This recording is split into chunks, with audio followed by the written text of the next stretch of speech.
আমি ক্লাস শুরু করতেছি। আজকে হচ্ছে ফটোশপ পার্ট 1 ক্লাস, প্রথম ক্লাস।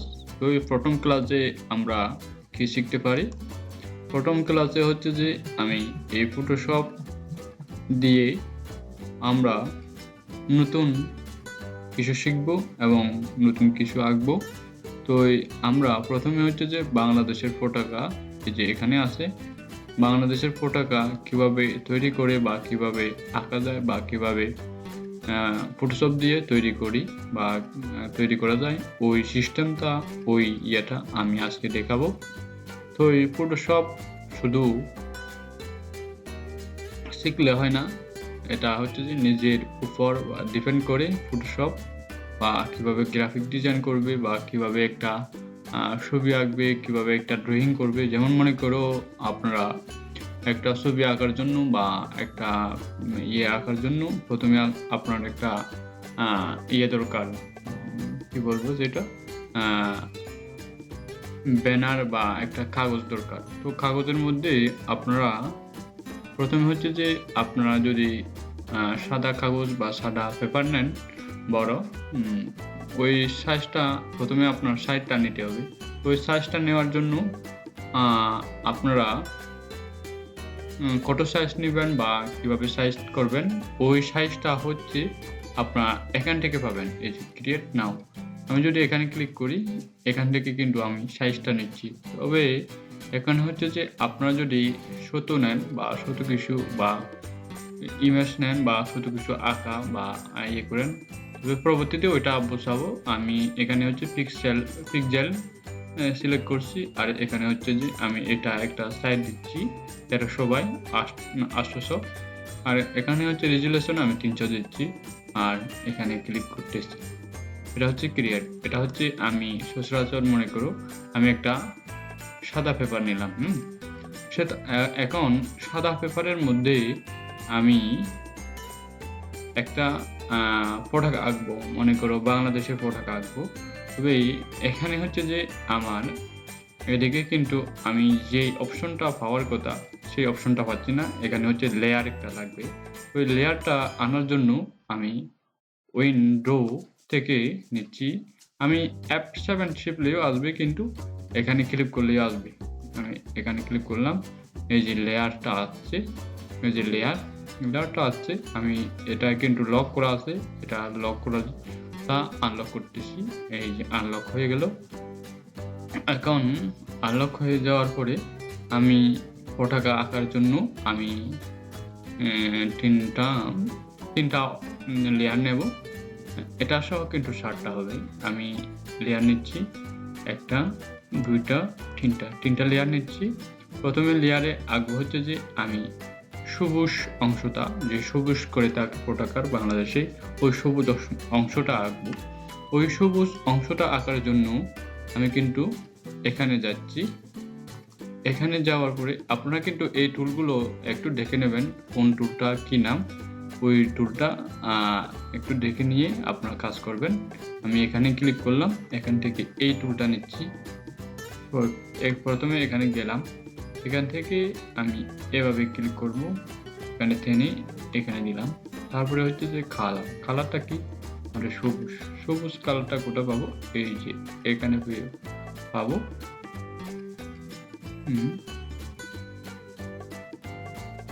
মোটামুটি চলবে। তো এটা তো এখানে সিলেক্ট করলাম, কিন্তু এখানে আসে নাই। তো এটা আনার জন্য আমি কি করব, অল্টার ব্যাকস্পেস, অল্টার ব্যাকস্পেস দেওয়ার পরে সেই কালারটা চলে আসলো। এখন হচ্ছে যে এই যে এটা ডিসেবল করার জন্য আমি কি করব, কন্ট্রোল ডি চেপে আমি করলাম হচ্ছে ডিসেবল করলাম। তো ডিসেবল করার পরে আমার এখন এর উপরে একটা বৃত্ত আঁকতে হবে, বা ওই লাল অংশটা আঁকতে হবে। তো ওই লাল অংশটা আঁকার জন্য আমি দ্বিতীয় লেয়ারে যাচ্ছি। দ্বিতীয় লেয়ারে যাওয়ার পরে আমি এখন এখান থেকে আবার একটা টুল নেব। টুল নেওয়ার জন্য রাইট বোতামটা ক্লিক করলাম, এই যে নিচে একটা টুল আছে, ওই গোল বৃত্তটা আঁকার জন্য আমি এই টুলটা নিচ্ছি। এখান থেকে আমি গোল অপশনটা ক্লিক করলাম, এই যে দেখেন, এই যে ছেড়ে দিলাম। তারপরে এটা তো শুধু বৃত্তটা আঁকা হয়েছে, কিন্তু এখানে কালার একটা লাগবে। কি কালার? লাল কালার। তো লাল কালার আনার জন্য আমি এই অপশনে যাচ্ছি। এখান থেকে এই যে রেডে ক্লিক করলাম। রেড থেকে আমি ওকে দিলাম। ওকে দেওয়ার পরে আবার অল্টার ব্যাকস্পেস টিপলাম, তারপরে আসলো। তারপরে এটা ডিসেবল করার জন্য কন্ট্রোল ডি টিপলাম, ডিসেবল করলাম। এখন হচ্ছে যে আমি এটা কিন্তু মাছ বরাবর হয় নাই, তো এটা মাছ বরাবর হওয়ার জন্য মুভ টুলটা ধরলাম, এই যে মুভ, এই টুলটা দিয়ে কাজ করব। এখন মাঝখানে নেব,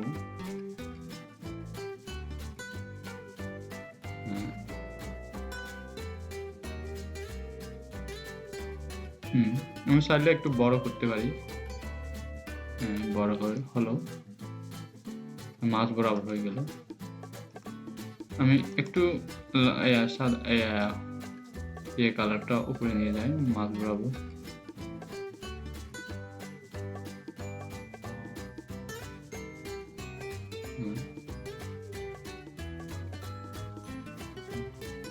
হয়ে গেল। এখন হচ্ছে যে এদিকে একটা বাস তৈরি করব। তো বাসটা নেওয়ার জন্য আমি তৃতীয় লেয়ারে ক্লিক করলাম, এই যে তৃতীয় লেয়ারে ক্লিক করলাম। তারপরে বাসটা আঁকার জন্য আমি এইখানে যাব, আবার এখান থেকে আমি এই টুলটা নিয়ে আঁকবো, এই টুলটা নিলাম। আবার আমি যে সবুজ অংশটা আঁকছি, ওই সবুজ অংশটা সেই টুলটা নিয়ে কাজ করতেছি। এখানে ধরলাম, এই যে বাসটা টানছি, তারপরে ছেড়ে দিলাম। এখানে হচ্ছে যে একটা কালার দিব আমি, সেই কালারটা হচ্ছে যে একটু সেটা কালার দেখি, এই কালারটা নিচ্ছি। এই কালারটা দেওয়ার জন্য অল্টার আবার ব্যাক স্পেস, এই যে আমার হয়ে গেল। এখন ডিসেবল করার জন্য কন্ট্রোল ডি আর, এই যে এখন হচ্ছে আমার পুরো বাংলাদেশের পতাকাটা তৈরি করা হলো। তো এই পতাকাটা আমি মনে করো এটা তো একটা লেয়ার, মনে করো যেমন এই এটা একটা লেয়ার, এটা একটা লেয়ার, এটা একটা লেয়ার, সবগুলো গেল। তো আমি ওটা ডিসেবল করে দিলাম। তো এখন মনে করো আমি আবার আনবো, যেমন এখানে খুললাম, সবুজ কালারটা আসলো। প্রথমে কিন্তু আমি এইটা আঁকছি, এটা আঁকার পরে তারপরে আমি দ্বিতীয় লেয়ারে ক্লিক করলাম। দ্বিতীয় লেয়ারে ক্লিক করলে কিন্তু আমি লাল কালারটা আঁকছিলাম। তারপরে হচ্ছে যে আমি তৃতীয় লেয়ারে যদি ক্লিক করি, বাসটা আঁকলাম। তারপরে আমি পুরো পতাকাটা এঁকলাম বা এঁকেই করলাম। তো এখন হচ্ছে যে আমি যে বাংলাদেশের পতাকা আঁকলাম, এখন হচ্ছে যে এটা হচ্ছে লেয়ার কিন্তু ভাগ আছে। যেমন মনে করো এটা একটা লেয়ার, এটা একটা লেয়ার, এটা একটা লেয়ার। তো এই লেয়ারগুলো সাতটা লেয়ারগুলো একসাথে জয়েন করার জন্য বা একসাথে মিট করার জন্য বা একটা লেয়ার করার জন্য আমি এই লেয়ারগুলো মাস্কিং করব। তো মাস্কিং করার জন্য আমি কন্ট্রোল টিপলাম, কন্ট্রোল দিয়ে সিলেক্ট করব, এই যে সিলেক্ট করতেছি। সিলেক্ট করার পরে আমি রাইট বাটনটা ক্লিক করলাম। রাইট বাটন ক্লিক করার পরে এই যে এই লেয়ারে ক্লিক করবেন। আপনারা দেখছেন এই লেয়ারে ক্লিক করার পরে তারপরে এই যে একটা লেয়ারে পরিণত হলো। মনে করুন মুভ করলে এই যে সবগুলো একসাথে যাচ্ছে। তো একসাথে যাচ্ছে। এখন আপনারা দেখতেছেন এই লেয়ারটা একসাথে হচ্ছে। তো এই পতাকাটা কিভাবে করবেন বা কিভাবে আঁকবেন আমি এটা আপনাদেরকে দেখালাম, বা আপনারা সচরাচর মনে করো এখন হচ্ছে যে আপনি এই পতাকা আঁকলাম বা এই পতাকা তৈরি করলেন। এই পতাকা তৈরি করার পরে আপনারা কিভাবে সেভ করবেন, এই ফাইলে যাবেন, এই যে ফাইল, এখানে ক্লিক করার পরে আপনারা সেভ দেবেন, এই যে সেভ একটা আছে, সেভ একটা আছে। আমি সেভে গেলাম। সেভ দিয়ে আমার এই যে পিএনজি একটা আছে, আর এখানে হচ্ছে যে আপনারা এই যে জিপিসি একটা আছে, জিপিসি জেপিইজি এখানে একটা আছে। আপনি চাইলে এটা দিয়ে করতে পারেন। আর সচরাচর কিন্তু এগুলো ব্যবহার হয় না, পিএনজি আর জেপিসি বেশি ব্যবহার হয় সচরাচর। এই ফরম্যাটগুলো। যেমন মনে করো আপনি যদি ফেসবুকে বা ইউটিউবে ব্যানার তৈরি করে আপনারা যদি পোস্ট দেন তবে পিএনজি ভালো হয়। আমি সচরাচর পিএনজি দিয়ে সেভ করব। পিএনজি দিলাম, তারপরে সেভ। আমি এখানে হচ্ছে যে নামটা দিবেন, আমি হেবিজিবি দিলাম।